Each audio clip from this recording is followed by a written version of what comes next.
na mabele kolo kombo ya solo kombo meseni to yebike to tikalo bele na chaîne moko sur YouTube ya solo wana penza tembe zalité parce que beaucoup parmi vous ba moni ba vivre expérience nangoke ba chaîne bele ba tana YouTube ezeli ka ba blague ba blabla chercher un peu d'argent pour se savoir pour bailler ba bino baza banani baza wapi c'est ça mais biso to yakande ko kundola ko bimisela bino bo biso ko bimisela bino valeur na biso ko lendi sampi ko na moko na kati na biso na kombo ya nani na kombo ya tata nzambi ya mpungu lendo nzapa nzakomba akongo mungani vidi mukulu mungu baba mungu wa milele nzambi maukaunga ya solete ba koko na biso ba pele na kiye.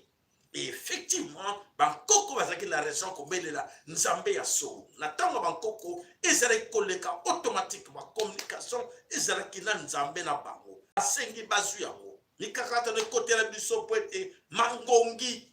Mato ina biso mangongi, voilà to kenoko senga poto boneke biso moko to kokate to senga Nzambe bapaya. Nzambe bapaya ba yato yana yango. Oh, je vais girer. Kombo ebele to kotanga mingite to suki wana. Ezali banzambe bampaya bankoko na yo bayebaki yango te bankoko no bayebaki vidi mukulu bankoko no bayebaki tata nzambe ya mpungu toleno nzapa nzakumba nzambe yesoli te bandele mindele balobaki ke balongola biso esprit wana bango baza bandoki kolanda bango te bankoko no baza bandoki landa bakoko ya biso esalamaka te na kati ya mokili na biso bakongo to vive yango obengi basaint bango basaint ya biso badiabo boyebi yango et to ka mo muketo bokela binongo po boyebaka ko bosa nango te banani bela biso yango ba faux pasteur ba faux ba religieux l'église l'opium du peuple. C'est pour cela que nous combattons l'église avec qui avec le secours ou l'effort oyamvuluzi kimbangu alobaki lolaka na yango lolaka yamvuluzi kimbangu lolaka ya mama ki pamvita kopesaka matondo na nzambe ya solote apona biso komba sali na ye lobelaka bandeko na yo lobelaka bango teyaka bango oyoki malamu oyoki te papa mama matalio biso tolobaki te tolobaki nana kolobolingi nana lobelo lisusu olingi omona mondele ya papa na kolobelo po biso tokoma na ngo mondele moko alobaki ale oyo mondele alibo croire na ngomena tango ndeko na yo moindo aiko pete na bino mbela tika makamna bango wana no biso kolingane mondele akoloba o mondele akopesa biso komatea matalio zera mondele akopesa matea ya solo mokolango okoza ekozala trop tard pona yo. Merci tokoti na musindo ya actualité na biso na mokolo na lelo ya moto senga kanabino de s'abonner massivement sur cette chaîne télévision chaîne sur YouTube qui vous donne la vraie information, l'information de source. To vérifier kango avant de pesa binongo to pesa bino bilia liate vous avez pigeonté pour avaler n'importe quoi vous avez humain avant alors bande ko bo sera pas un bon choix il y a rejoindre information à l'amour mais tema na bino minge betaka parce que vous cherchez trop, vous zappez trop, c'est ça le mal. Vous êtes là, non, c'est ça, c'est ce que vous faites du mal. Kuna boko jouer l'autre côté, baloba boko jouer et l'autre côté, bato sale lambongo.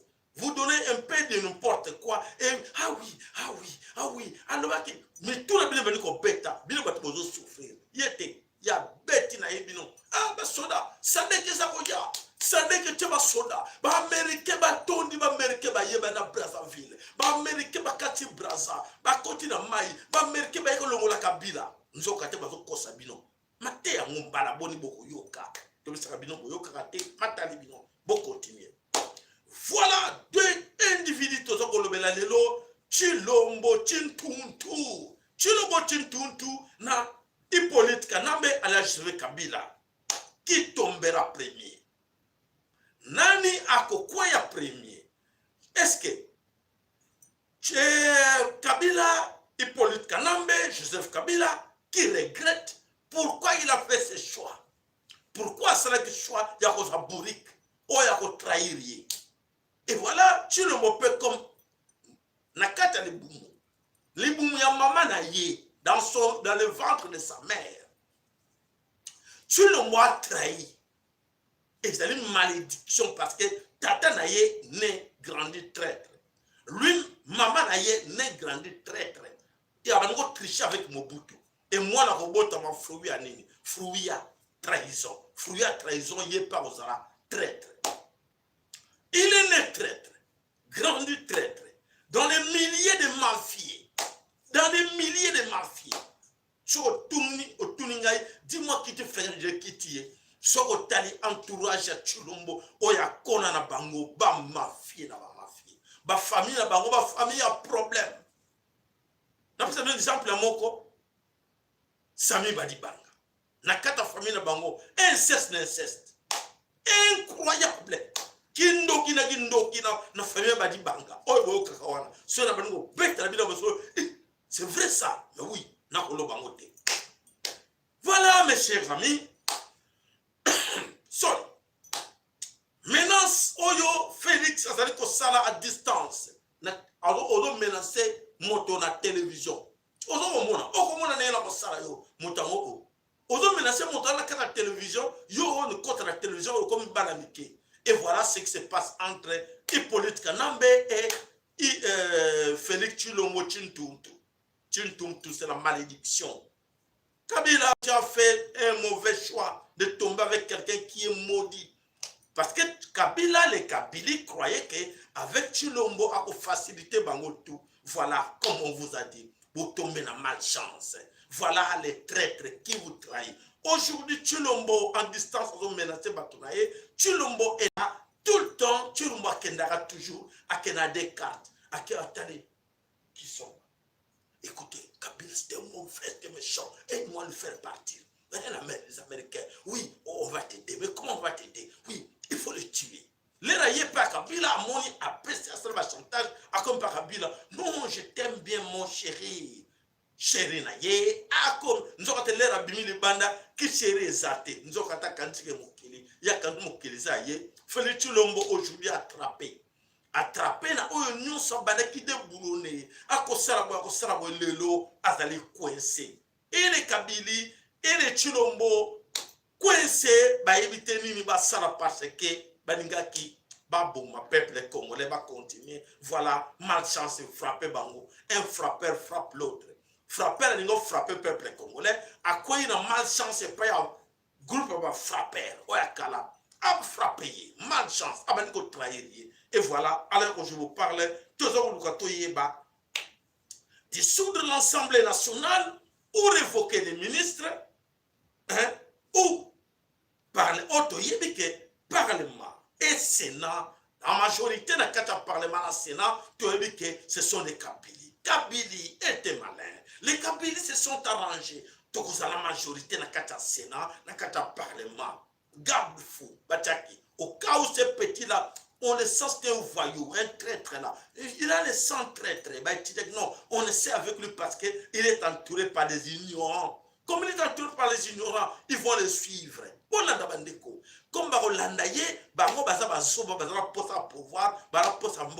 nous allons rester là et alors après, sur la nous sera attraper parce que Sénat est à nous, Parlement est à nous.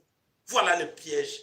Oyo. Félix Tshilombo a tombé. À quelques chance, avec le caresser Kabila. Mon chéri, je t'aime, je t'adore, ma chère. Et voilà, et Balokeliye, les Kabyles, Telim Balobi, veto, Tozoko destitué.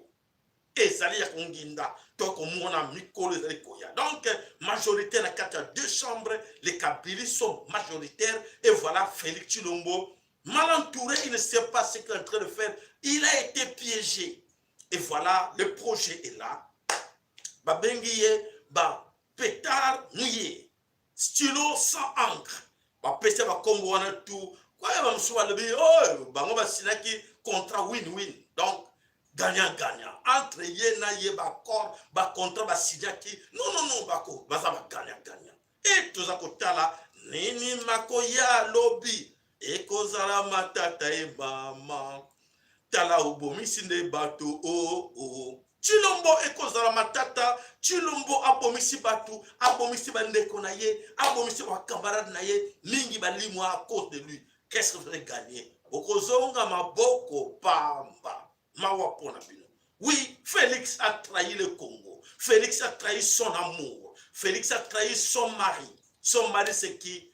Chilombo a trahi son mari. Hippolyte Kanambe, alias Joseph Kabila. Bon, mon qui va bêtise, va saraki. Oyo nyonso ba saraki. Et yebana na mukini mobimba. Ba acte ba saraki entre Hippolyte na Kabila. Et comment son ridicule. Et voilà, Chilombo aujourd'hui en l'air. Parce qu'à chaque fois, Kabila, il faudra s'imposer sur lui. Asala na eseke boyebi awa ko salba pede ba salaka e bon Chilombo comme kolemba comme kolemba Kabila pas au torturer. C'est un engagement, tu dois respecter. Tu allez, reste là. Allez, Chilombo, sera bibi le banda, ajumomo pepe, voilà mes Telengano, comme Telengano. On va voir ce qui va y arriver. Donc, Kabila, les Kabili, c'est la haute trahison. Comme les Congolais aussi, on dit que Félix Chilombo nous a trahis. Et alors, Chilombo Tchintuntu, né dans le sang de traître, grandi comme traître. Aujourd'hui, il est traître. Quel est son salaire? Son salaire, c'est la mort. Salaire, il y a un traître et c'est la mort. Donc, voilà, ceux qui le lobent à Kabili, ils ont occasion de liquider. Il faut les liquider. N'ayez pas peur. Les Kabili, vous savez qu'il ne faut pas avoir peur de liquider cet homme, c'est un traître. Même pour nous, les Congolais, c'est un traître. Donc, on a Bissomoro Congolais, tout le monde est déjà un grand traître. Donc, il n'y a pas de pitié, personne ne va vous condamner, mais comme un combat, non. Les Amayamoto, vous le savez bien. Et voilà, on dit que Félix Chilombo doit partir. Nous de la diaspora, nous sommes tous d'accord. C'est un traître. Et ses amis, allez hop, dégagez. Il faut le faire dégager. Pour tout le monde qui a Kansaki, qui a Okosabiso, et à Sali Trahison, il faut l'éliminer. Il faut l'éliminer, c'est ça. Et alors, Tokotala, Negenini, Motowana, Akosuka, Tokotala, Mayele na ye, Yamabe, Ekosuka, Esika, Oyo, Yazali, Komimapiso. Voilà, bande comment dans Somi Kolo Congo, Tokomi Sikoyo na Maloba, Yaba Talaku na Iba, Atalako, ya Chintuntu. Atalaku, Batalaku ya Chintuntu, Balubini, Nana Talaku na ye, Nani porte-parole na ye. Voilà, porte-parole na ye, Ezali, le faux pasteur Mukuna. Le faux pasteur Mukuna, Oya Teremi, Alobi, Bolanda. Et suivez mes chers amis, le faux pasteur Mukuna qui dit, il faut chasser tous les Rwandais de chez nous. Ezali Likambo ya Congo, ya ba Congolais, nyonso. Il faut tous, tout tenir debout, tout bengana, ba, touti, nyonso, et panabiso. Oh, oh, oh, oh. Pasteur Mukuna, nous voulons vous demander une petite question. Non, moi je vais te demander une petite question. Mukuna, tu as quand même étudié, non? Tu as quand même été sur les bancs de l'école. Non, quand François Obetakawana, tu as étudié quand même. Mais Mukuna, quelle incohérence dans tes discours par rapport à ton chef, celui qui t'envoie. Mukuna, si tu étais sur les bancs de l'école, mais quand quelqu'un t'envoie, te dit n'importe quoi, il faut tout d'abord suivre le discours de celui qui te dit non, que ne qu'on le babouille. Mukuna, tu nous demandes que non, et c'est le Congo, mettons-nous tous debout, tout bengala touti. Mais ton chef, celui qui te demande de parler de tous ces discours-là, dans l'entretemps, la carte Angleterre dit non, les Banyamulenge, ce sont des Congolais, ce sont nos frères. Hé, Mukuna, tu vas chasser tes frères. Mukuna, où en sommes-nous? Mukuna, tu demandes aux gens de se mettre debout et de chasser les Tutsis. Mais les Tutsis, les Rwandais que tu vas chasser. Mais qui sont ces Banyamulenge que ton chef, que tu défends, qui dit qu'ils sont des Congolais? Quelle incohérence! Quelle incohérence dans votre discours, Nabino! Est-ce que vous avez battu, vous avez Niyama? Franchement, vous êtes vous êtes tous des biloulous. Incroyable. Yolobi, Obengana, Batuti. Et dans l'entretemps, ton chef qui dit non, et dans l'entretemps, chef a monté quand il y a quelques Congolais, sentiment, monter, excusez-moi, ma campagne, n'a qu'une chasse pour faire avaler aux Congolais que oui, les Tutsis, les Banyamulenge sont des Congolais. Oh. Attaque. Vous en avez Banako. Mukuna, tu as des enfants. Comment tes enfants vont te juger? Comment tes soi-disant croyants qui croient en toi, de tout ce que tu es en train de faire, là, les mentir, comment est-ce qu'ils vont te prendre au sérieux? Mukuna. Hein? Ah, mon cher ami. Tu dis, non, il faut c'est lui qui te demande, mais dans l'entretemps, dans sa bouche, lui-même, il dit, non, ce sont nos frères. On comprend rien du tout. Vous expliquez, monsieur un peu. To benga na frère na biso o bino ko qualifié o to benga na bango te. Ah, pasi makamza ko lekana mabele ko le Congo ya solo ke bandeko eza pasa ko mona ke tozana faire na ignorants, tous des ignorants, mais quelques-uns ont étudié quand même mais ko yoka bango pasi. Mais boyo kanan bandeko na ye na préparer bino audio moko bolanda. Na préparer audio moko bolanda ngo de près. Toke.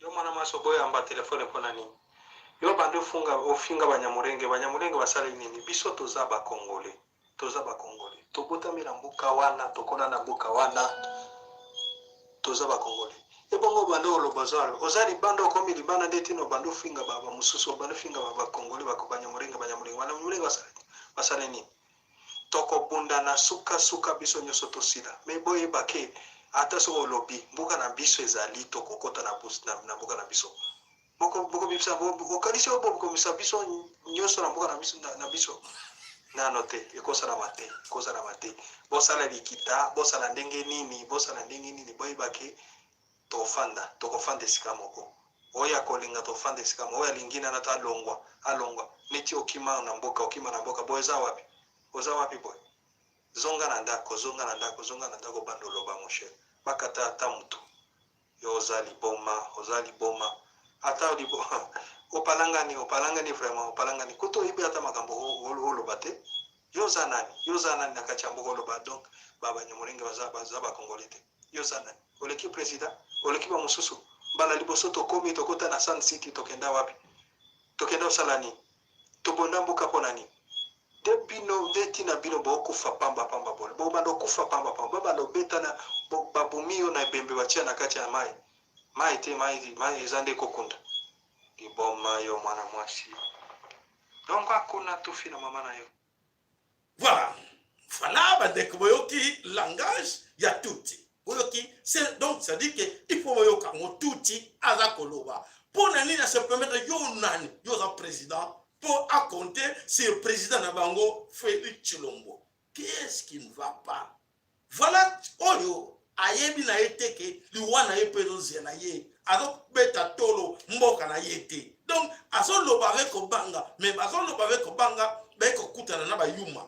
Ba yebi ke, ya to de yuma, oyo, ba yebi na bango te, ba facilité bango komba, o tuya ko lobare ko na ba Tshilombo. Tshilombo, voilà le cas de Tshilombo.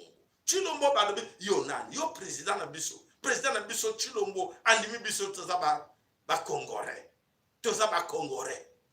est-ce que bomoni yango bandeko s'il vous plaît bandeko tozo makambo sérieux voilà les tous ont compris que les Congolais sont des humains ba tout ba moni que ba Congolais belé sont des humains c'est vrai aujourd'hui Shadari a ce discours abani ko beta discours alobi que non bino bozo finga biso to kanisa kike bango ba kanisa kike avec pression ninga ba kongo ba ne koloba eza makambo ya solo et voilà ba tuti ba lobi nini ba kendaki na oyo tozoko benga ba sala ba jamais élection ba tchaki Tshilombo mais babu ba tuti ba lobi mais to sala que rare nzoka te tozana devant ba yuma na biso ba Congolais ba yuma et voilà bako passer balobi ba passer na vitesse supérieure bonanda message ya nani ya Shadari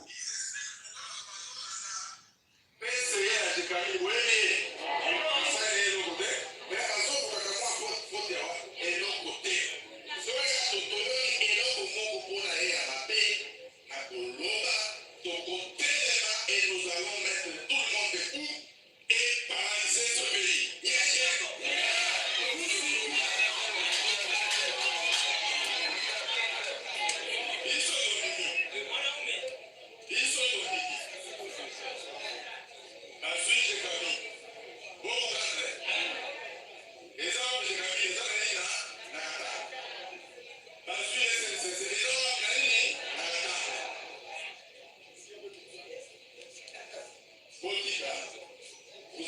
ce que nous faisons. S'il y a un problème avec Bakiapé, alléluia. Si vous quelque chose.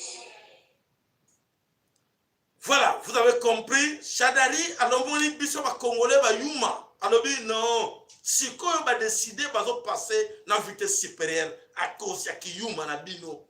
Ya ki yuma ngala yuma tenga yanke ko sakanate. Frère yanke. Yanke penza ananda kala te yanka talaka intérêt ya mabele na ye. Et belé la quatre so ba vrai ba yuma. Voilà ba zo finga biso. Que ba congolais ba za ba yuma. Voilà cette fois-ci ba lingi ba saranini. Ba yanke ba fo ba yanke o ba tuti na staff na bango ba Chadari ba lobi to sera querer. Allez, on oublie tout ce qu'on a fait ba kamwa na bango ba yuma baba yuma comme landa kalar to ko pesa bango la tala ba pesa balar ba yuma bele ba tone na salle moto na nzala ba tuna nzala baby valeur na bango te. Et alors les gens du PPRD, les Kabylie, les Tutsi va décider na kata PPRD. Balobi cette fois-ci, allez, constitution no baki nini. Ni beko la constitution no baki ceux qui va destituer président de la République, le numéro 2 du Parlement, le Burundais Alexis Tango Mwamba doit prendre la place. Oh, ba yuma, ba gangi, ba beti maboko. Oh, c'est bon. Et voilà, balobi va passer dans la vitesse supérieure, les criminels génocidaires Alexis Tango Mwamba, il faut avoir place wana. Ah, Alexis Tango Mwamba, il faut avoir place, il y a Chilongo. Et voilà, bazo passer à une vitesse supérieure et après bagotala ndengenini Chadari soit azonga et puis ba s'arranger ndengenini Kabila zonga wana ba moni biso ayuma ba lobi ba yuma esprit faible bébé le côté ba congolais ba yuma pona nini pona le koso tous entourés na bato le koso. Entre nous il y a des gens bazaka bato le koso mbongo bazo bate azo sala service azo rendre service na batuti sans le savoir. Voilà batuti walobi bazako songa pas en force, donc par la force bazako songa.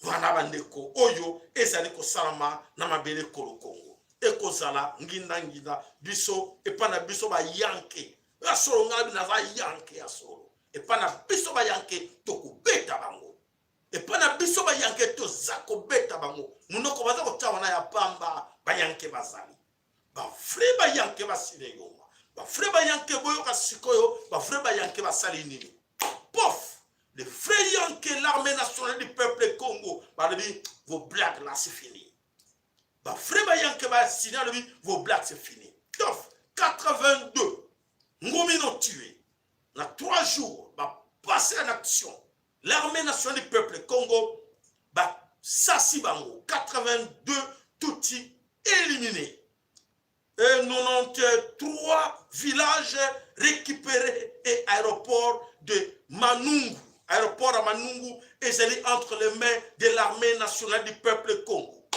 Voilà bande ko la biso ba beti bango ya kosakanate na ba village Nyangen Kutu ba beti bango na côté Baraka Nyanza Misisi Mulongo.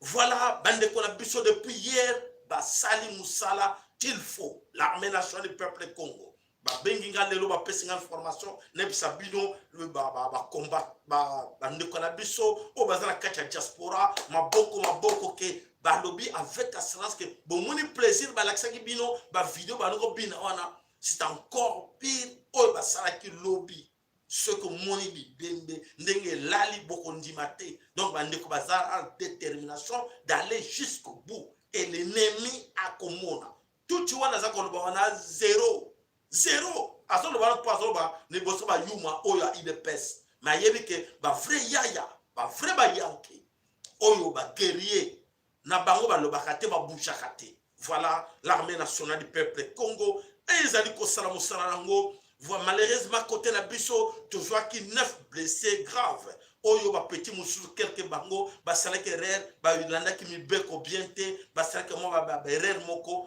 ka mo ba jui ka mo ba bazana mo ba plaisir et toujours luka mo ndenge bande ko bazo luka mo ndenge nini ba ko traiter bango 9 blessés mais moto moko akufi et pas na bango azate. Donc ba récupérer ba village wana nyonso et alors na kata ba village ba récupérer wana 4 commandants oyo batuti oyo bazalaki wana bano dirige aéroport moko bakangaki aéroport na kombo ya Manungu oyo batuti bavandaki na kati aéroport wana ekomi depuis hier na maboko bandeko na biso basasi batuti wana nyonso bazali donc bakei mingi bakimi na zamba po bamoni ke moto wana lokito wana ezalaki ya makasi basasi bango.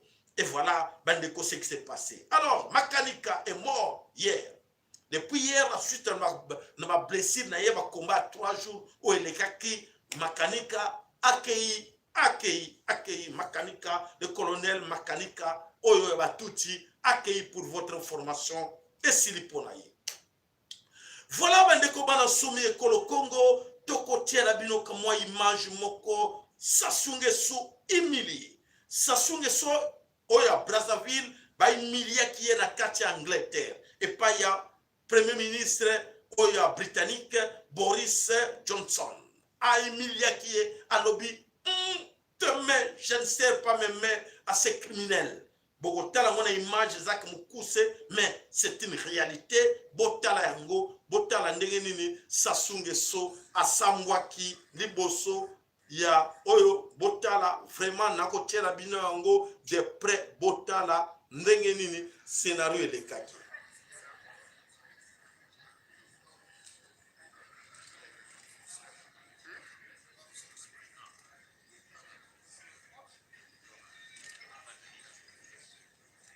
Boris aboyi kopesa maboko epai ya Sassou Nguesso alobi azali criminel. Voilà, Sassou Nguesso soni humiliation esali ye akei bakei ko caresse ye na nani na PD wana ya Emmanuel Macron pote ameka ko faire oublier ye mais Boris voilà ko sekala moto akwei na vélo ko sekala moto akwei na vélo et voilà mais Boris aboyi ko pesa ye loboko avise penake sorry nako salir yo nako peso mbotete pour ozali criminel.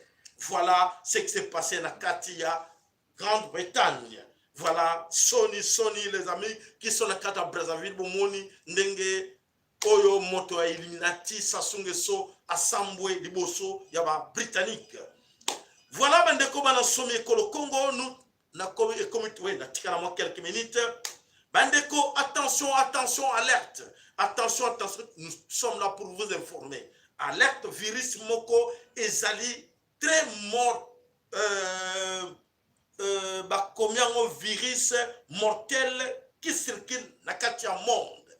Virus wana banan ba créer en bilongo ba créer comme virus comme ba créer Ebola ba créer encore virus mususu mortel o ezali ko circuler na wapi na bamboka ebele lokola Chine, Russie, Mexique, Thaïlande, Japon, Australie, Nakata Issa, Nakatia, Nakata Chine, déjà 17 personnes bakoufi, na virus wana ezate ke fo esimba yo contamination na nzoto te na mupepe. Virus wana ezotambo na mupepe, donc eza grave. Bandeko, beaucoup d'attention, si ça ne sert à rien de faire des sorties inutiles, ne sort pas. Donc voilà, virus wana ezo circuler ebomi bato ebele to senga na bino ba be na Congo bokeba ko tambola kan bitambola te faire beaucoup d'attention pour sortir.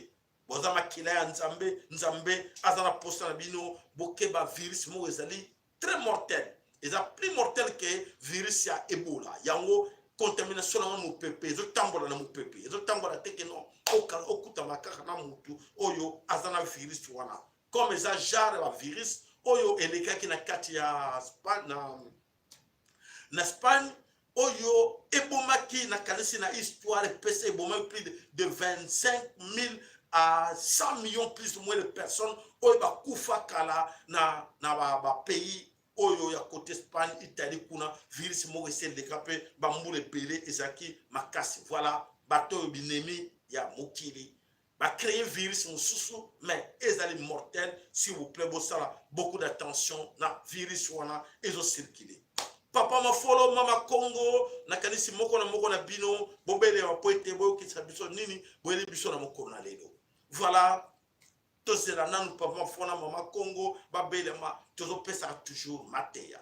papa mafolo benga mama Congo bo benga konsa bo pesa biso nini boyene ki biso na mokona lelo toza koloba bomoni esika to komi bomoni esika to komi siko to zongi na mabela bankoko na biso bato bakanisa ke bayaki mayela mabe ya kokota complot ya kosala ke no tour na biso ezali tour na bango te ezali kala continuité ya tour ya Kabila continuité ya tour ya Hippolyte Nambe na bato na ye voilà baterengani bakomi kosimba mitu mayele sili bango bayebi te quoi faire bakosuka bakosambwa lokola mbongo ya kala po ete bakanisaki ke bakoleka ntata nzambe ya mpungu na mayele to mvuluzi na mayele me basuki tokoseka bango awa Kabila botola bango pouvoir na yo zongela to préférer Kabila récupérer le pouvoir que bino to sambusi Congo iwana bino tokoseka yango tokoseka liwana bino parce que bomoni besoin si Congo sima tala ba mbongo Congo circuler kaka na ba poche na bino e bon ba Congo bazo kufanzala ba millions de circuler o besoin ko tumba lobi to tola na biso na bino alors lo sako e pa na yo papa mafolo malo bomboka yo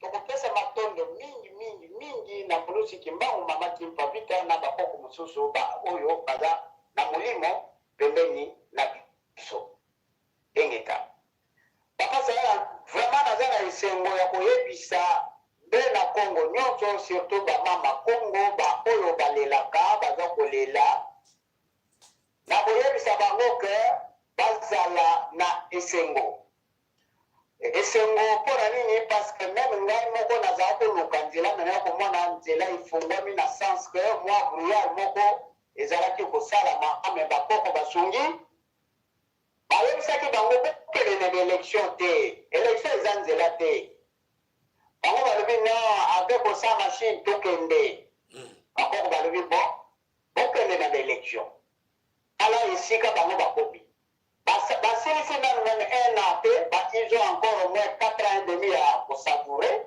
il y a alternance pacifique mais ekomi bango problème ekomi bango eza esengo na biso na bakoko na sens que biso politique tosukisi wana sikoyo nde eza likambo oyo ya biso mpo tozela ndenge nini tokotia programme oyo tolobaka ya bakoko na biso mpo tosala makambo na biso c'est-à-dire principe caractère na contre mbango ya programme na biso en tout cas basuki tokotala bango soki bazokende wapi ezala ye Kanambe ezala ye Tshilombo moko aza na porte de sortie te esukili bango wana alors mpo na yango nakoya kotakisa na eloko wana vraiment papa Sayela nakozala na esengo na sens que bandeko na biso lelo bayeba bien ke bitumba ya manduki eza nango te esili deja armée na biso ya peuple Congo bazokosala exploit énorme puissance moko te akoya sikoyo bakomi wapi bakomi na milimo ya mbindo c'est-à-dire baéliminati tola aller un peu plus vite po boyeba pourquoi batourne Tshilombo azokosala akendeki Vatican ake Berlin ake Vatican kutu 2 fois Berlin Bruxelles États-Unis tout ake kokutana na banani na basommet ya bailluminati po bitumba sikoyo ekoti ya bailluminati okoyeba pourquoi baibola na maladi oyo papasa ya oti koloba oyo ezotanga na mopepe c'est-à-dire famille oyo parmi les 5 nazwi ka bato mibale bafamille oyo mibale ya David Rockefeller na Jacob Rothschild bato oyo nde parmi les 5 baoyo mibale bango nde bato bazokokamba mokili na mbindo na tout ce qui est mbindo ya salite basala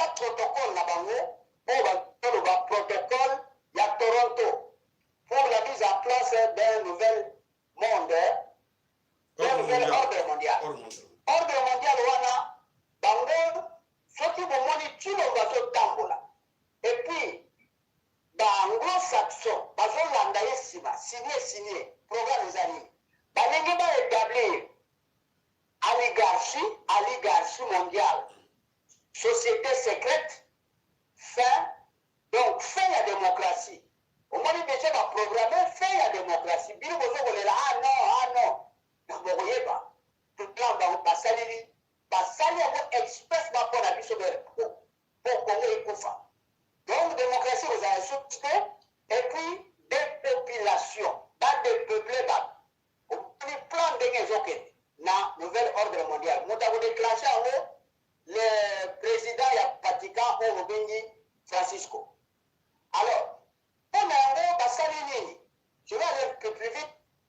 Là, on a bassin depuis 1995, vous voyez pourquoi Clinton, la plan, donc, ils ont pour accélérer, éliminer l'activité secrète, il y a un groupe maçonnique, il y a un numéro 666. Le 666, donc le 36, ils ont rassemblé tous les 6, donc chaque 5 ans, il faut voir les puissances. Il y a la formation, il faut voir Koutana. Pour la Koutana, l'établissement, il y a un nouvel ordre mondial, nouvel ordre mondial, et dans un contrôle mental, il y a Bissot. Alors, Bandeko, Botika l'église, Botika même l'école, ça serait mieux même l'école tout déserté, parce que le plan est amadé. Il y a déjà mis au point le plan, il y a chute, il y a la nation. Donc, la nation, nous, c'est pas pourquoi ça on la canaille, pour contrôler le monde. Il y a un besoin de Chili, on a besoin de Maye, à Davos, na Suisse, na Moni à Koutani, na Donald Trump, na Angela Merkel. Na Chili, na Kambokuna, même à Kambokuna, le Bakuna, le Bitoyo, à Kaka, Chili, on va abîmer encore la bêtise. Parce que pour le Congo est extrêmement riche, potentiellement riche. Dans mon Kunaba, ils ont rassemblé 5 domaines. Dans 5 domaines, on a les domaines, la politique, les économie, les industries, les sociétés civiles, et puis l'artiste. C'est-à-dire que l'Union européenne, parce que c'est-à-dire la formation, tout ce qui est la formation, la rose chrétien, tout, la santé, on a un bon qui à la Belgique, va templier maçonnique, et puis pour que il y a France, parce que si ce soit le commun, ezali bamaso batonda kuna na mboka wana bakota na organisation na bango mingi te. Là c'était pour tout prévenir que tu mbokona bake kolatisa ye biloko pour que mboka ezala complètement envoûtée pour que baboma, c'est-à-dire koboma bazoboma po baeliminati bazokuvivre na makila oyo ya biso soki babomi te ntango tilo bazokoboma kana bazokoboma bango bazokosepela na makila na biso. Alors deuxième point yango wana na sangisi na tshilombo bakutani na Angela Merkel, donc basi domaine wana bakonobela kuna na Davos ezali écologie, économie, société, industrie, technologie et géopolitique. Là je ne vois pas na mutu ya tshilombo soki ayebi vraiment ayebi principe ya géopolitique nayebi te ye kuna ake kopresente Congo lokola vendeur ya bamarché ya baminere ou bien ake kolokoke ngai mpe industrie na ngai technologie na ngai mpe eza fonctionner très bien, donc production automobile na ngai kuna eza au top toyebi te ake kovandela kuna nini eloko nini ya kosigne. Voilà makambo ake nango na Davos e akeka basigne mpo bacontinue koextermine mpe na Congo. Troisième point, la vue point, la Beni, ADF na MONUSCO ont attaqué la localité de Maïmaya, c'est mercredi. Zalaki mercredi, oui, le 22 janvier, faisant 6 morts. Nakata ba mort, toujours dans la plaza, il y a eu un élève, et puis ba maman na ba tata, 5 au total de 6 na élèves, ba koufi. Problème est na Congo, toujours dans le soko, yoki ebola, ati na yoka na est. Oyo ezali plan ya Illuminati, Rothschild, Rockefeller, na bao nyonso balandi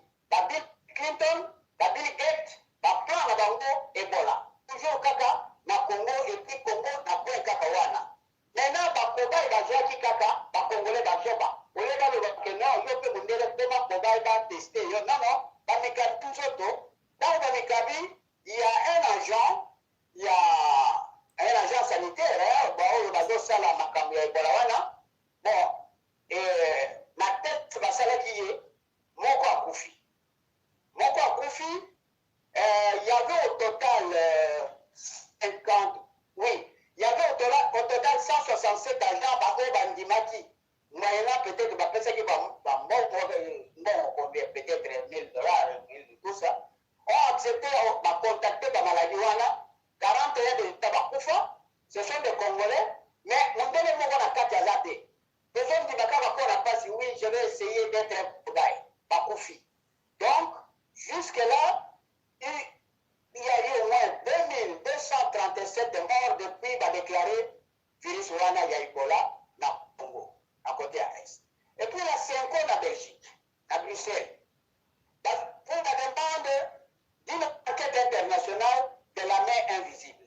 Au moins, une dernière carte pour ça, mais invisible, lui, toujours on a des gens MONUSCO.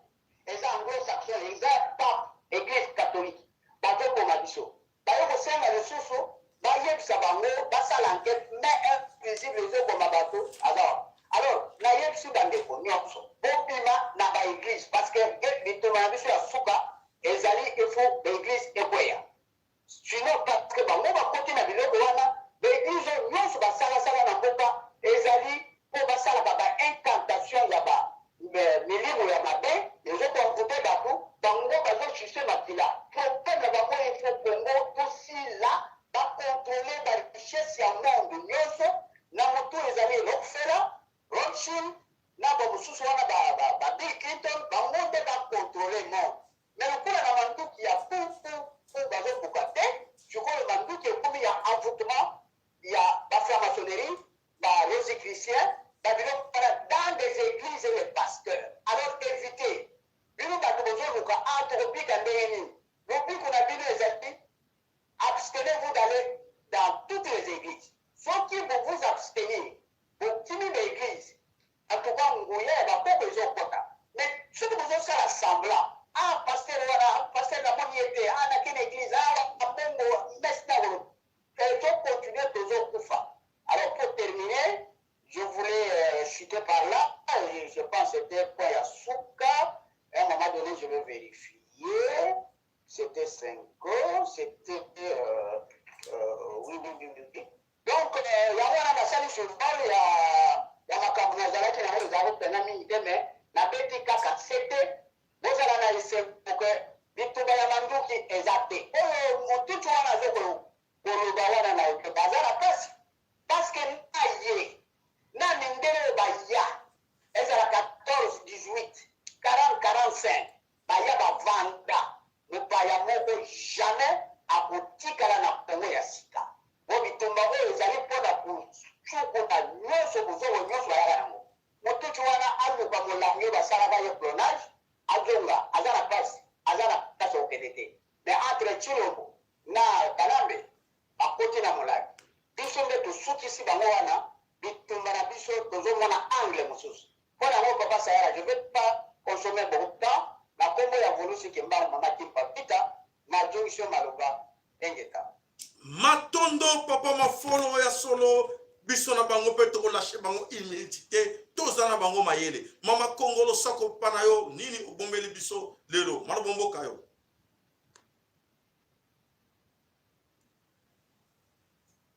Mama Congo kangi micro. Voilà, Mama Congo akwe. Voilà bandeko, tout l'ancien qui appelle la biso na kanti merci na papa na biso ndeko azali ko rappeler bandeko que tout l'ancien qui appelle pour na radio na biso émetteur na biso. Voilà jusque là, to monika kato komi tozana 420 euros. Si autant de Congolais, nous sommes là, nous sommes incapables de réunir 3000 euros. Tout l'ancien appelle, ça fait 4 jours, 420 euros. Et Zali Awa, qu'est-ce qu'il faut faire? Bandeko. En tout cas, pas Sinamawa. Dans le temps des Congolais que nous sommes, c'est le matin là, ça rappelle, papa zo rappelle, bandeko, pression l'équipe, papa boni, mawa. Maintenant, comme ça, bino, tika. Ok. Mama Congo Marbombokayo. Sako na bandeko nyonso oyo babelemi kolanda biso na poko ya lelo. Ya lelo eza vraiment mobulu, ya lelo eza ya boyinda. Tozwi ba nouvelle ya sika oyo que bazoyebisa biso ke sans rival toyokaka ayaka na dossier moko mikolo elegata papa ayelaka biso yango lisusu alobelaka biso ke sans rival babetaka ye baretrait na bato ya oyo babengi le serpent ancien Camer. Alors nouvelle ekobima secret ebimi eza ya koloba ke sans rival occasionnaki likambo wana donc eza une fausse histoire oyo ezalaki montée de toutes pièces parce que ça fait 3 fois abandaki kozwa audience mpona kutana na Chilombo mais service ya sécurité ya Chilombo ezalaki koboya donc baboya kokotisa ye. Alors depuis wana donc aza na vie moko ya pasi alalaka na maison moko inachevé kutu ata porte ezalaka te donc aza na vie moko vraiment ya pasi yango wana asalaki scénario wana de façon que bato ya biso ya diaspora awa tokela ye mawa mpona tosalela ye bacotisation. Alors pourquoi akosenga na bandeko na ye te oyo ya bakisekediste lokola ye parce que batielaka biso kaka makelele mikolo nyonso bazotiela biso makelele. Et pourquoi ake kosenga ruberwa te? Ruberwa mpe aza ndeko na bango te balobi ke ruberwa aza ndeko na bango. Alors akende epai ya ruberwa akende epai ya Nyarigabo to ake kuna epai ya ye moko Kanambe China Rambo kuna na nini akende kuna akende kosenga bango parce que Chilombo soki abaluseli mokongo aluka bandeko na bango mosusu donc ezaka abuzoba ya bango moko ntango avandaki awa nini etindaki ye azonga kuna bamosusu wana oyo bazalaka batiaka biso makelele na diaspora awa bazonga te mpona nini ye azonga pourquoi alandaka appel wana donc atika biso. Et puis message mosusu toza na yango eza badéclaration kaka ya Chilombo Chituntu oyo mpenza Chituntu ya batuntu mpenza alobi lisusu ke je crois tourna bango a Chituntu alobi je crois que j'ai rapporté à la République beaucoup plus que j'ai dépensé. Ata bazalaka lokuta en tout cas il est né là-dedans. Il est né na kati ya mafia. Il est né na kati ya mafia. Et puis paraîtrait que ntango asalaki nini na ye discours asalaka yango wana oyo asalaki dernièrement le 19 na Londres paraîtrait azalaki sous les effets ya bawhiski na ye amelaka donc azalaki mpenza licide te bango moko kaka kuna bazobimisaka azalaki sous les effets ntango pression eleki ono azalaki licide te azalaki sous pression abelaki mwa moke yango wana. Mais mama baexplike biso lelo alobaki batuti baza bandeko na bango babana rwana bandeko na bango na nsima kwiti balobi azalaki licide te azalaki na mwa ndambo ya kwiti parceke akoki koloba makambo ya ndenge wana te azalaki na mwa ndambo balobaka mutu soki aza na kwiti makambo alobaka ezaka oyo aza nango na sa motema ezaka oyo akokaka kobimisa yango boye te. Mama Congo oluki deba mosusu awa Mama Congo sori oluki deba mosusu olobi Congo ya Ruberwa akende pa Ruberwa tala bandeko babeni kotuna lisusu soki Ruberwa aza na bomoi obimisi Congo mo mutu akufa obimisi Congo na ye basi bango balamusaka bato bakufa boyebi te akende pa Tshisekedi voilà kasi nalobi mpe Nyarigabo nalobi mpe Nyarigabo ake koluka bato bango balamusaka bato bakufa akende mpe pa Tshisekedi. Ok, merci. Continuez, maman. Alors, voilà. Et puis, Chilombo, bien, président, ya Égypte. Baégyptien bazaka na budget na bango ya 90 milliards de dollars budget ya l'État. Mais ntango akendaki kuna na Londres, amemaki kaka 9 personnes. La délégation na ye 9 personnes. Mais oyo biso budget à l'État est juste seulement 9 milliards. Donc, papa, tout le monde a mené combien de personnes? 235 personnes. Malali Boso Nayoka, un président de la République. Trafic humain. Trafic, on a partout Bangoulou. On a un président qui a trafic humain. 235 personnes na kati ya amemi na kati ya délégation na Malali Boso. Ata kutu président des États-Unis toyebi que oui président des États-Unis atambolaka na bato ebele mais ekomaka ba 235 te et puis azoya kotiela bato ke akotisi mbongo ebele koleka oyo abimisi. Il n'a jamais été à l'école, avec calcul, il faut le comprendre. Avec calcul, qu'est-ce qu'on fait? Ayebi na ita ayebi te ko condamné te. Azomaka na classe. Ayebi te azomaka na classe. Azomaka na classe parce que tato on dit que ça dangereux, moto aza dangereux, ça moto otika Yesu. Voilà un de comment le tourner page ya Chilombo azali anti-valeur to le kamama. Pese information. Donc ba nouvelle na biso donc to soki wana pona lelo.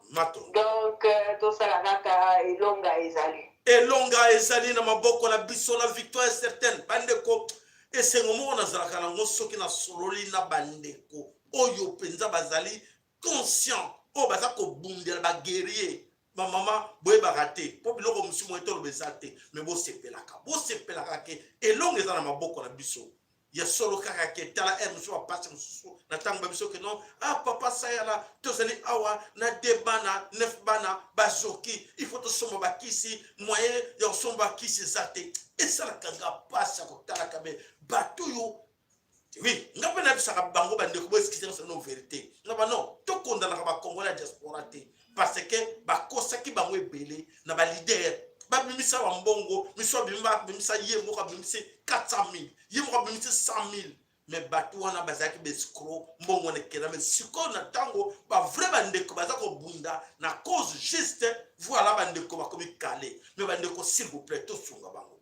To sunga bandeko ngala zali ko assurer bango ke diaspora mpo bazoka bino diaspora compte sur vous na solna bango lelo ba jeune ba yo kinga ba lubi ah papa ça merci to kanza que tu as ban étiquette je répète ce qu'ils ont dit to kanza que tu as ban étiquette mais to sentir que vraiment nous sommes avec vous de la diaspora ils sont très contents. Ils étaient très contents. Yakoyoka Masolo, oui, diaspora, ils ont compté sur Bino parce que tu as dit que Elong est allé papa, le bérabande quoi diaspora, beaucoup de samotema.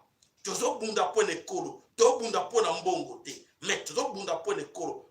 Preuve que tu bunda ka butu na moi, tu bunda ka, tu senga ka mutu mbongo te, tu bunda ka. Mais beskro, bazara ebele, oyo bazar salba aventure. Mais, aventure boza ko sala na Congo ya Congo. Batata bandeko oyo bozo sala ba aventure na Congo ya Congo. Ah nzambe, bozo ba valeur motango te bozo sakana na Congo amvuluzi. Bozo yeba ngote. Papa, mbongo eza rien. Mais boko yeba.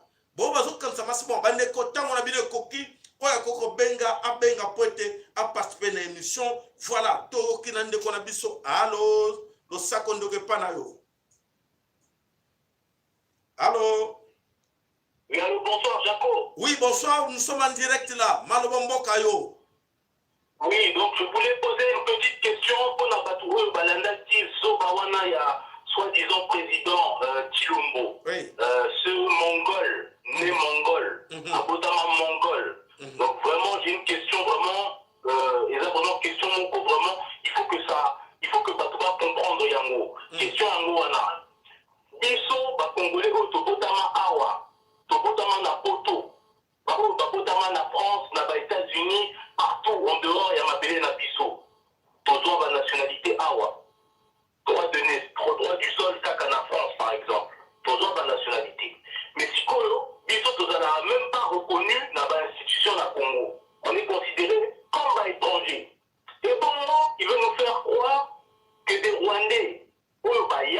mabele na biso kuna na Congo, ils peuvent être plus congolais que nous, parce que à l'obi bango baza ba congolais. Mais biso moko on ne considère même pas quand on est na Kinshasa au Congo, quand on va au Congo, il faut tout ça la visa. On nous considère comme des étrangers. Donc on n'est même pas considéré comme des Congolais d'origine. Et bon, bango ils viennent chez nous, on les donne des nationalités alors que bah c'est un côté. On dit que non, baza ba Congolais, ba Nyarwanda, baza ba Congolais. Et puis mais on ne considère même pas Congolais. Donc, alors que tout ça, ba Congolais, il y a Matila. Donc vraiment, ça c'est une question que je voulais poser aux gens. Est-ce que les Banyarwanda sont plus Congolais que les Congolais en dehors du Congo? C'est ça ma question. Merci beaucoup. Voilà les amis, vous avez compris la question. Merci. Bandeko ya solete conscience moko na moko esala toyeba mboka ngweza ya biso metango bandeko musu bazo sakana na biso na ko créer ba situation moko ke tozwaka tosalaka ba débat pona bango eza passe. Alors maman no sako pana yo malobo mboka OK le sako papa saya na sepeli koyoka bandeko nyonso na ba commentaire basali. Mais nanina lobalika mususu etali nationalité eza soni na mawa kozala na soi-disant mokonzi oyo bato babenga président nazoyeba te nazo comprendre te ye wana azwala no communauté ya barwande oyo bazomibenga banyamulenge balobaka monoko nini ntange definisaka mboka ya moto awuti basepelaka na lingala te basepelaka na minoko na biso te bakomi koyekola minoko na biso kaka mpo base camoufle kati na biso me bango bazalaka kaka bango na bango eza likambo ya kokamwa biso toza na poto awa na poto atozwi nationalité bokende kovanda groupe moko na quartier moko bino na bino mpo boreklame ke quartier wana ekomi ya bino obie bino bokomi babelge bino bokomi baaméricain bino bokomi banani eza soni na mawa na raisonnement bunyama epuis aza oyo bazobenga eza mawa mingi nga nokaka soni ntango bakongole oyo baza badiaspora e vraiment moto abengaka bino badiaspori ntango mosu azaka na raison okamwa moto aza na poto azocomprendre makambo azomona ntango mosu mpe atangi na poto batata minene bamama minene bakokende kokumisa makambo ya zoba ya mwana ya Tshisekedi oyo Tshilombo Ndoki azoteka mboka bino nyonso bozotala te me eloko ya bolamu oyo ngai na simbi ke azali mokonzi te mpo ntango ayebisi bato na ye oyo ye apesaki bambongo ke banyamulenge baza bakongo baololaki ye. Ça, c'est un point positif. Et la question qui a zoba le niveau zéro, mokile moni, a kokina bokonzité. Il faut que ça là, moi na wana, a longwa. Tozo la kelele ma bébé so ma maman, aza ya kufa physiquement. Pour Congo wana. Donc maman, on peut si raison na bato FCC balongo na ye pas mérité ta salle haute trahison, c'est ça. Na FCC ngai nako lobela FCC te. Oui. Na FCC bakufa. Voilà. FCC bango na base ya malheur na biso. Merci. Bakufa na mutu na bango batie bakufa bango nyonso. Soki toza ko attaquer Tshilombo, tozo tika FCC eza erreur grave. Voilà. Tshilombo za œuvre ya FCC. Il faut ko attaquer na Tshilombo na FCC au même moment. Bandeko boyoki yango maman pesi merci matondo maman vraiment la réflexion. Merci papa. Merci. Tozwa 2 minutes bandeko na lombango tolo apoto to sangisa makanisi na biso pona bolamu ya Congo. Allo ndeko lo sako pana yo. Allo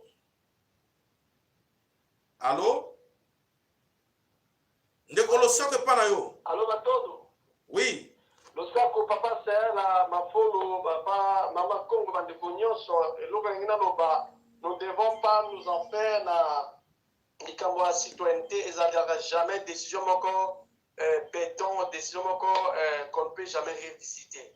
D'abord eloka boso bato ba sengli koyeba ça que décision ya ko attribuer citoyenneté à la décision moko administrative oyo ezala irrelevant na bafonctionnaire ezalaka jamais décision moko oyo un président de la république qui kendera na bamboka akendaka koloba ke bato baya bacongolais bato baza boye te ezalaka jamais décision moko collective.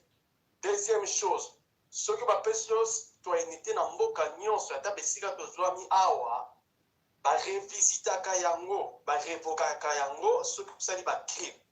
Même si bato wana banyamulenge wana soki banyarwanda wana lobiki baza bacongolais bapesa bango, mais déjà na baaction oyo basali ya bahaute trahison bacrime bacommettre ekopesa biso droit constitutionnel ya korevoke bacitoyenneté wana parce que eza haute trahison. Et d'ailleurs eza pire parce que bango baye na mboka mopaya baprétende kozwa citoyenneté et puis en même temps bazotravaille na mboka esika bauta bobaya bakomettre bacrime baboma bapie. Donc bomitungisa te bandeko problème wana eza question moko inutile ya kodébattre nango wana eza fraude. Il y a dans tous les cas de figure makorevo kaka na biloko wana pe baza ba citoyen congolais te. Et puis les distinction na to boyango distinction ba rubelwa bakokufa bakobima na babela Congo to telema to contribuer pour la radio papa na molukayo na kubenga ko na makambolobi to sangana to za la plus efficace dans misala to kolonga ingeta. Matondo, c'est vrai, c'est bizarre. Quand on voit un homme comme Ambongo, un homme comme Chilombo qui se met debout, balobike, non, Batouana, comme Baoumela, Mingi, Namboka, Nabiso, Bazali, Bakongole, Motako, discuter, Nango, Azate. Donc, Bazali automatiquement. Toyebike, Namboka, Nyonso, Moki de Tambola, sauf na jungle, Otoango, que Babenga Kango, naturalisation, c'est naturalisé. Il y a des soubassements, il y a un dossier, et c'est la qualité que nos groupes, il y a Batou, Baoumeli Mingi, nos Zamba, tellement que vous êtes restés longtemps dans la forêt, vous êtes devenus des animaux. C'est ça justement. Donc, façon de réfléchir, il y a Mbongo, parce qu'un Mbongo a le bango. Félix Chulombo a le bango, mais parce qu'on y a que ni basa qu'on soit comme engagement, il y a Koloba, que l'objet va retourner à bango, mais oh. Du fait de rester longtemps, du fait qu'ils sont restés depuis des siècles, ils sont automatiquement congolais. Est-ce que... Oh, Nzambenanga, Talaki Bouniama, il y a pas tout ça dans Bango. Allô? Oui, papa m'a follow, pendant 2 minutes, non, Bango, papa. Oui, justement, la Nina répondre à la préoccupation de la nationalité. Alors, dans le réunion sur la Lambanda, nous avons réfléchi sur la communauté. Nous avons réfléchi sur la colonne, sur le droit où la colonne va s'aller. Alors, pour cela, d'abord, la nationalité, les alliés papier. Quand les alliés de nationalité dans l'article poso, ça c'est autre chose. Mais si vous avez un papier, et que vous avez 10 ans, 20 ans, vous avez un papier, vous avez un papier, vous avez un papier, et voilà, ça faux débat. Faux débat pourquoi? Parce que pour continuer la réflexion dans le monde, nous avons sabi no boye. Ba koko ba lobaka na pas que mona Congo le kokufa, Congo ya sika et kobima. Makambo nyonso kozala ya sika. Imaginez depuis papa Mobutu tout le lot, tozalaka na ba carte d'identité te. Basalaka ngo siama, poto bakumisa biso na isika oyo parce que bango balobaka ntango kosilisa biso bango bazwa Congo. Ne vous en faites pas pour la nationalité. Même dans la Botamie, les bandes, ils sont bien à Congo. Ne vous en faites pas. Matondo. Voilà, bandeko bana somme kolo Congo, tozali koloba, ezo senga peke to mener action. Bato nous soza koyoka babanga kane ba action. Babanga kama lobate.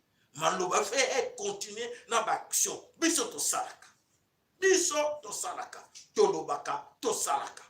Ndeko oyoki maloba ezo action po te babanga biso na tango toza koloba kaka babanga biso te mais na tango toza kosala par des actions individuelles et ciblées oyoki na lobi na mokuse na kanisi batebele ba comprendre ce que non, qu'est-ce que moi je dois faire mais tuna nini okosala ba banya Rwanda bazaka bana mulenge te, ce sont des bana Rwanda. Donc, les venants du Rwanda, Banyarwanda, point barre. Merci. Ezali te Banyamulenge. Les Banyamulenge, ezali montagne, région, Mulenge. Ils ne sont pas des Banyamulenge, ils ne sont pas venus comme que Babotama wana te. Batikela ki bongo espace explica binongo na monsieur Lac. Oui, Lika. Voilà, monsieur Lika, oyo azalaki propriétaire ba vache. Oyo bango bakanga pe na ba vache na ko. Non, ce sont des sources, ces gens. Des fois même pas te faire des bas na bango. Donc, c'est-à-dire que comme tu y l'histoire, on a très bien, bako chapeau son histoire, on a te. Tu y bien. Alors, Moulenge, c'est chez nous. Mais le Bana Moulenge n'existe pas chez nous. Jamais. Donc, on oublie cette histoire. On dit, nous allons les mettre tous dehors. D'ailleurs, Basiba Abakeyo, Mengi Bazako Kedeso, vous avez kuna. Vous comprenez? Bazako Soko la Bango. Bandeko Bazako Soko la Bango. C'est là. Makamoza ko le kabon na région kuna bandeko be bazo mona ndire ba venture keba mais bango moko ba Banyarwanda wana ba yebike kuna il faut plus ce que zaki okaza ki malabi moi encore au Congo là jamais demandez bo tuna bo ba bimi o abimi bazana ba mboka ebele bazana ba Australie bazana ba mboka na États-Unis o bazo okaza ko kima tuna ye le ba tie Banyamulenge oui tie Banyarwanda oui. Tu veux rentrer là-bas, qui rentre moi? Allez chez vous d'abord au Congo. Non, je demande à mes amis qui sont là de sortir vite, sinon ils vont nous exterminer. Voilà ce que les gens ont outil dans la région. Non. Ces gens-là, non. Ce ne sont pas des gens normaux, ce sont des invisibles. Et ce sont des invisibles, des vrais guerriers. Alors, toi agir par des actions. Action et landa. Allez, tout ce qu'on est bango.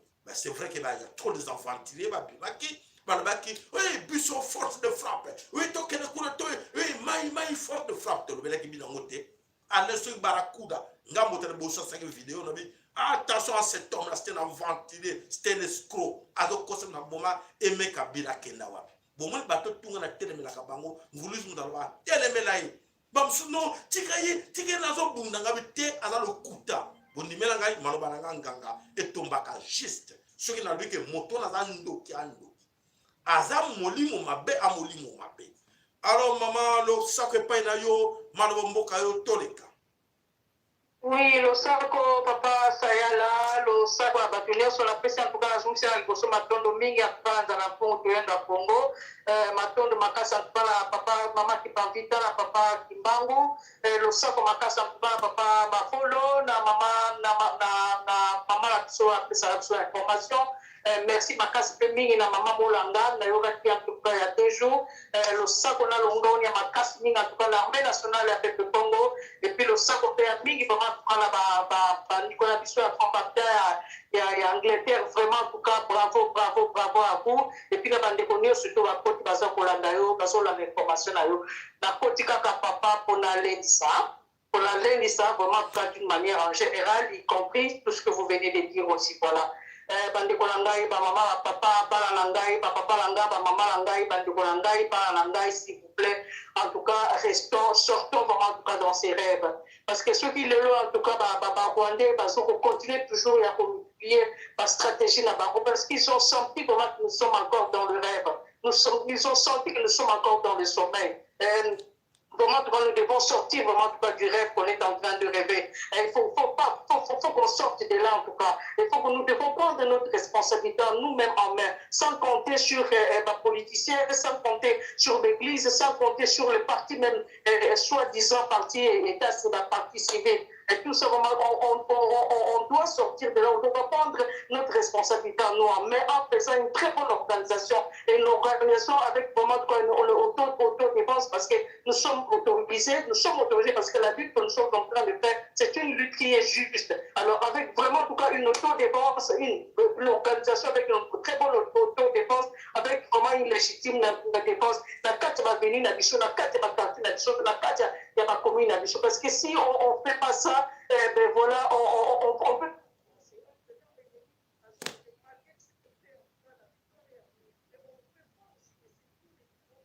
entre le maire, en tout cas, de l'armée nationale, la PPC Congo. Par région, ils allaient 11. Par contre, côté de la mission, on a quatre régions. Donc, nous aussi, partout là où nous sommes, la carte Congo, il faut beaucoup plus de responsabilités. La carte venue, la carte commune, mais avec une très bonne organisation, une organisation autodéfense, une organisation dans légitime défense. Voilà.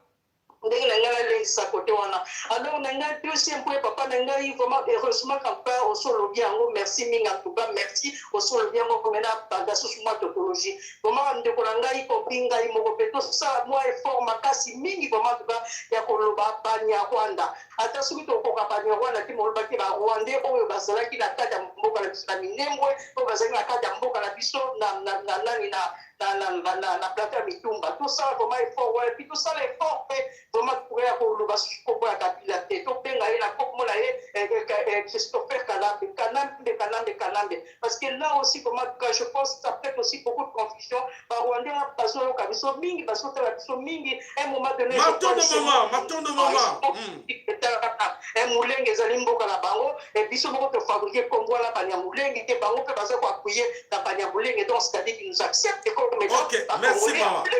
Comment si on peut faire un effort. Et troisième point, maman, le temps on est coquille, maman, tant on est coco, juste 4 minutes, 3 minutes. S'il te plaît, maman.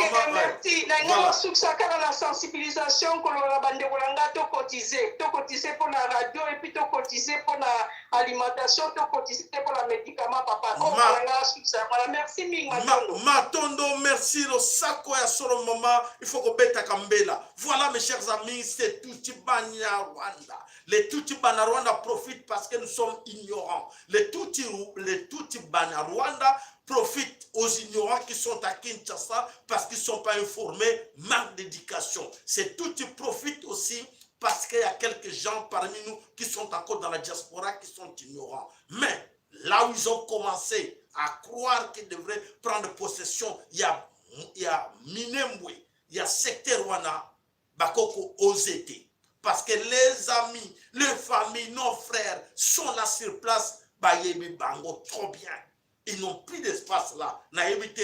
Ils croient qu'ils vont avoir les Banyamulenge, les Banyarwanda. Je ne sais pas s'ils vont encore prendre la place dans Kinshasa.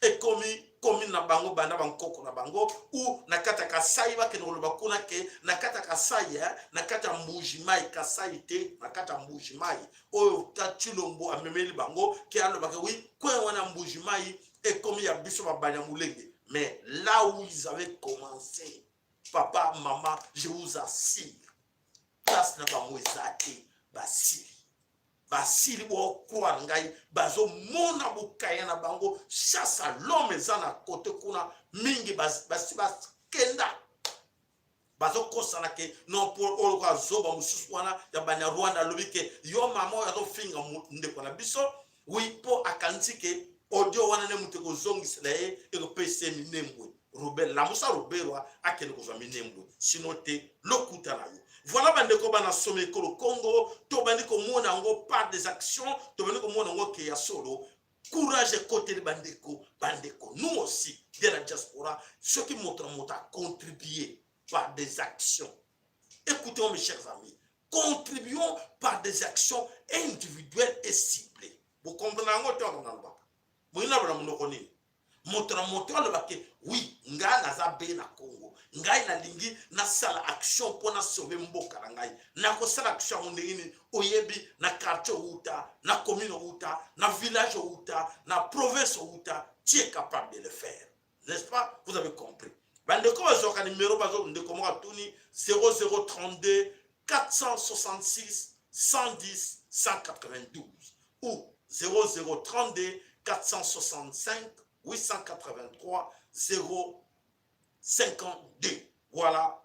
Ba numéro na biso boko benga biso toko solo la na libanda ye mission na commune na monike tango na biso ekoki auto pesa ka bino bandeko balingi susu ba mission mulaite ya solo lo sako na onyoso alandaki biso na moyi na lelo lo sako na notre sponsor Mbuta MKN lo sako na ba papa ba mama nyonso surtout ba mama na ngai ba mama esengo ezele pa na bino mabolongo beta bo sakaka bo double encore bo saka pour victoire ezana maboko na bino elonga. La victoire est entre vos mains. Maman bo sepela moko bela lisusu te moko ta motema likolo te na lokuta le mayela bino bwenge ya balkanisation. Oubliez ça mes chers amis. Et longue pas la biso parce que nous avons notre armée. Les jeunes qui sont là-dedans dans l'armée nationale du peuple Congo, Mampinga et Kolo. Les jeunes, bravo à vous. Là vous êtes au front, les jeunes, bravo à vous. Je sais que vous avez attentivement. Et vous les combattants invisibles, bravo à vous. Diaspora compte sur vous. La diaspora, oyamayeli. Diaspora va fanatique, va fanakuitité, mais diaspora mayele compte sur vous. Donc, le sako, moko na kate na bino, abunda. Surtout bunda, biso nyoso, eko pesa, elonga. Mais surtout tika que non, tous ces bandits comme ça bunda, yoro salanini. To bunda, biso no ste longo, to bengana bango, biso no ste longo, to kolonga bango. Voilà, matondo, ingeta, ibobo.